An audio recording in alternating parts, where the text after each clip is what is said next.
한국 인터넷에서 자주 볼 수 있는 공포 이야기는 때로 평범한 일상에서 시작해 점점 오싹한 결말로 치닫곤 합니다. 이런 이야기는 독자들에게 친숙하면서도 서서히 긴장감을 고조시키는 방식으로 진행됩니다. 그럼 매우 긴 공포 이야기를 들려드릴게요. 나는 서울 외곽의 조용한 마을에 살고 있었다. 나의 이름은 준수. 평범한 직장인 생활을 하며 살았고, 주로 퇴근 후에는 인터넷 서핑을 하거나 온라인 게임을 하며 시간을 보내곤 했다. 어느 날 나는 인터넷에서 특별한 게시글을 발견하게 되었다. 제목은 그림자에겐 발이 없다였다. 글쓴이는 그동안 자신이 겪었던 기이한 경험을 담담하게 풀어나갔다. 처음에는 이 글이 단순한 창작 이야기라고 생각했지만 읽으면 읽을수록 점점 더 내가 경험한 어떤 일과 겹쳐진다는 기묘한 기분이 들었다. 몇 달 전 퇴근 후 집에 돌아왔을 때의 일이다. 집 문을 열고 들어갔을 때 평소와는 다른 이상함을 느꼈다. 거실에 불이 꺼져 있었고 뭔가 찝찝한 기운이 맴돌았다. 전조등 스위치를 눌렀지만 불은 켜지지 않았고 나는 스마트폰 손전등을 켜고 방 안을 살폈다. 그때 거실 한편에서 몸이 바닥에 납작하게 붙어있는 그림자가 보였다. 그 그림자는 분명 형체가 있었지만 어떤 것인지 분간할 수 없었다. 순간 나는 심장이 뛰기 시작했고 식은땀이 흘렀다. 이게 뭐지? 하는 생각에 다가가려 했지만 해선 안 될 일이라는 직감이 강하게 들었다. 그 순간 그림자는 삭삭거리며 사라졌다. 내 집안에서 그 일이 있고 난 후 나는 불안감과 함께 일상을 보냈다. 전혀 요란하지 않은 마을에서 자주 있는 일이 아닐 것이다. 나는 그저 예민하게 반응한 것이라 생각했지만 마음 한구석에서는 끊임없이 불안감이 맴돌았다. 몇 주가 지나고 또 다른 기괴한 경험이 나를 기다리고 있었다. 칼바람이 부는 어느 겨울밤 침대에 누워 쉬고 있을 때였다. 깊은 잠에 빠지지 못하고 뒤척이다 번더 그림자를 보게 되었다. 이번엔 방 한켠에 검은 형체가 서 있었다. 눈을 겨우 뜨고 다시 보니 그것은 사람의 형상이었다. 어딘가 어둡고 흐릿하게 느껴지는 그 모습은 말로 설명할 수 없는 공포였다. 나는 무언가에 홀린 듯 말을 걸었다. 거기 누구야? 하지만 대답은 돌아오지 않았다. 그 그림자는 천천히 내 쪽으로 다가왔다. 식은땀이 등을 타고 흘러내렸다. 이번에는 사라지지 않고 점점 더 가까이 다가오기만 했다. 그러다 갑자기 그림자는 흔적도 없이 사라졌다. 나는 방 한켠에 놓인 초침 소리만이 울리는 듯한 정막 속에서 떨며 잠에서 깼다. 그 후로도 슬금슬금 나타나는 그림자로 인해 나는 밤마다 울상을 짓게 되었다. 직장에서 집중을 하지 못하고 친구들과의 약속도 꺼리게 되었다. 내 일상이 그 녀석에게 점령당한 듯했다. 그 그림자는 그게 무엇인지 알 수 없었고 매일 밤마다 나타났다 사라지기를 반복했다. 나는 더 이상 그것을 무시할 수 없었다. 결국 나는 전문 심령 연구가인 한 박사님을 찾아가게 되었고 이야기를 털어놓았다. 그림자에겐 발이 없다죠. 준수 씨가 말한 그 그림자 혹시 발이 없었나요? 박사님이 물었다. 네, 맞아요. 그림자 형상인데 분명 발이 없었어요. 박사님은 의미심장한 표정으로 계속해서 설명했다. 그림자 악령은 자주 사람들에게 감정적 불안과 공포를 안겨줍니다. 그들이 존재하는 이유는 많은 경우 특정한 감정을 먹고 사는 존재라서 그렇습니다. 두렵거나 슬플수록 그 그림자 악령은 강해집니다. 나는 박사님의 설명을 들으면서 가슴 한켠에 차오르는 무언가를 느꼈다. 그럼 이걸 어떻게 해야 멈출 수 있을까요? 그림자 악령은 대부분 해결되지 않은 감정적 상처나 트라우마에 얽혀 있습니다. 준수 씨의 깊은 내면에서 무언가 해결되지 않은 감정이 이 악령을 불러낸 거죠. 본인의 내면을 잘 살펴보고 그 감정을 풀어주는 것이 필요합니다. 박사님의 말을 듣고 나는 과거의 나를 되돌아보기 시작했다. 어릴 적 나에게는 깊은 상처가 남아있었다. 부모님의 이혼으로 인해 나는 항상 불안과 외로움 속에서 자라왔다. 그때의 상처가 마음 구석에 깊게 남아있었다는 걸 깨닫게 되었다. 그 후로 나는 깊은 감정 치유를 시작했다. 과거의 아픔과 마주하거나 자신을 용서하는 과정이었다. 모든 과정이 쉽지는 않았다. 하지만 그럼에도 불구하고 나는 반드시 이겨내야 했다.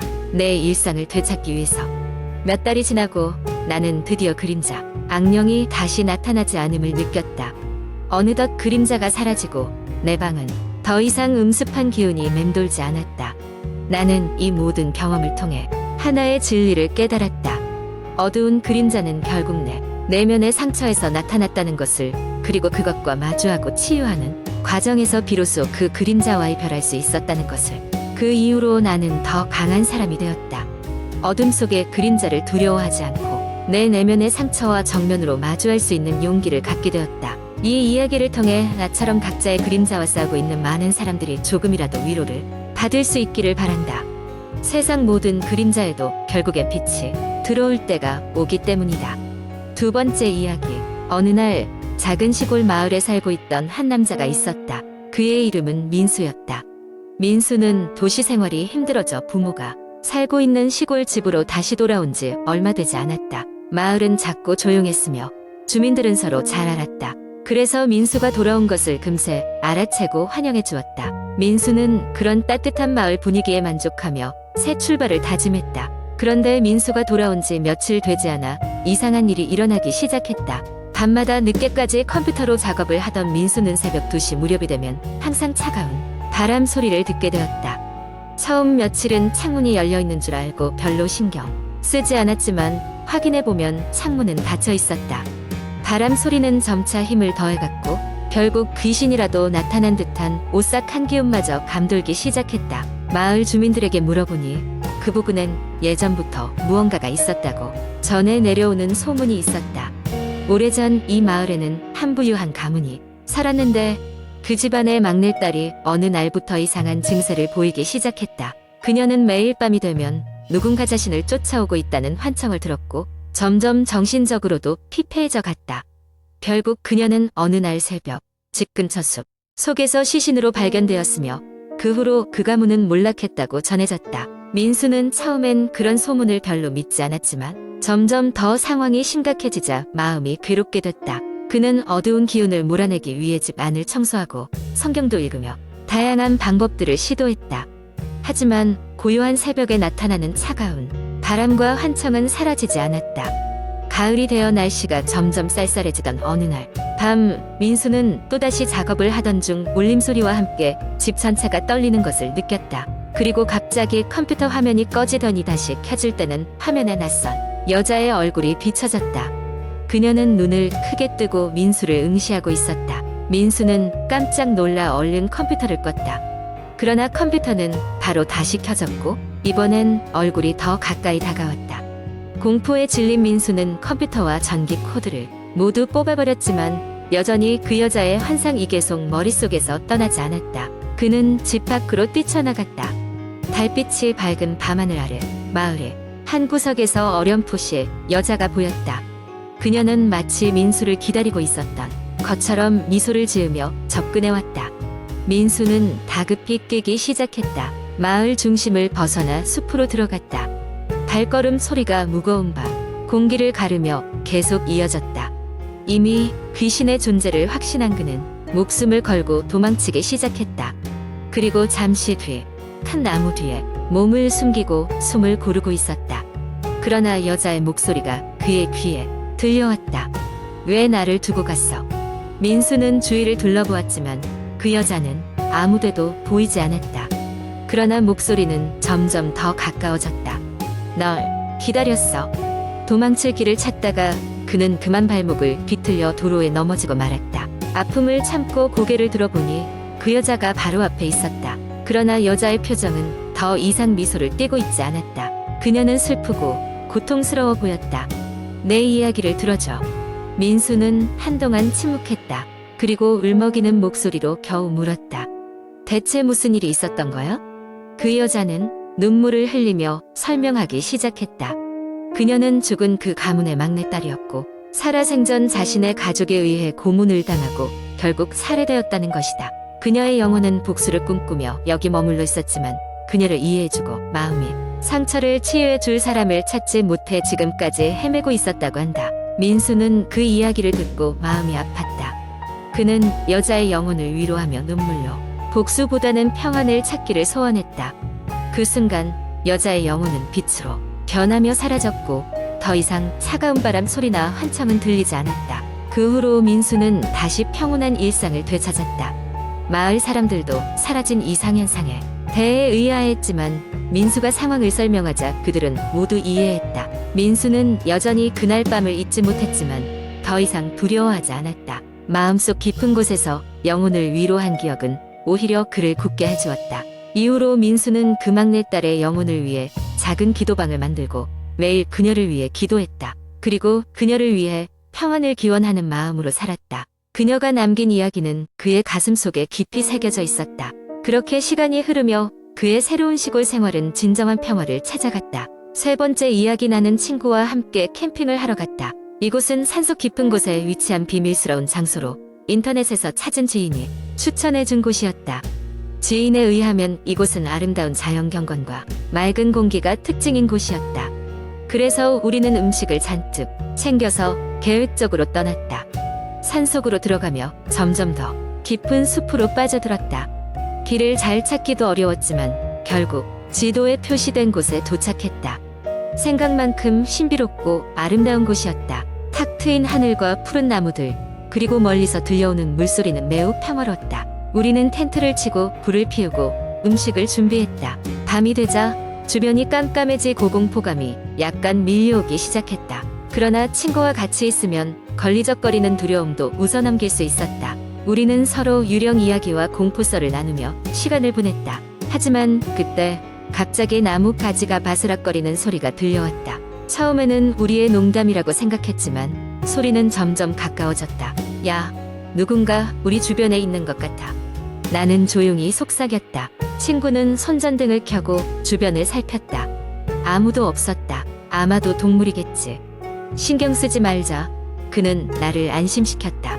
하지만 내 마음은 여전히 불안했다. 그와 나는 결국 불을 조금 더 크게 피우고 마치 이곳에 있는 누군가에게 우리의 존재를 알리는 듯한 느낌으로 행세했다. 그리고 캔맥주를 한 잔 더 마신 후 조금씩 잠이 들었다. 그런데 새벽에 갑자기 비명이 들렸다. 눈을 떠보니 친구가 사라져 있었다. 나는 깜짝 놀라 텐트 바깥을 확인했다. 하지만 아무런 흔적도 없었다. 패닉 상태에서 나는 엉겁결에 텐트를 정리하고 친구를 찾아 나섰다. 한참을 돌아다니다 나는 산중턱에 작은 마을을 발견했다. 마치 시간이 멈춘 듯 오래된 한옥들이 여기저기 널려 있었고 고요함 속에서도 어딘가 불길한 느낌이 들었다. 문이 삐걱거리는 소리와 함께 한 노인이 다가왔다. 누구 찾고 있는 게냐? 그는 차분한 목소리로 물었다. 제 친구를 찾고 있어요. 어젯밤 사라졌거든요. 나는 떨리는 목소리로 답했다. 노인은 잠시 생각에 잠기더니 무겁게 입을 열었다.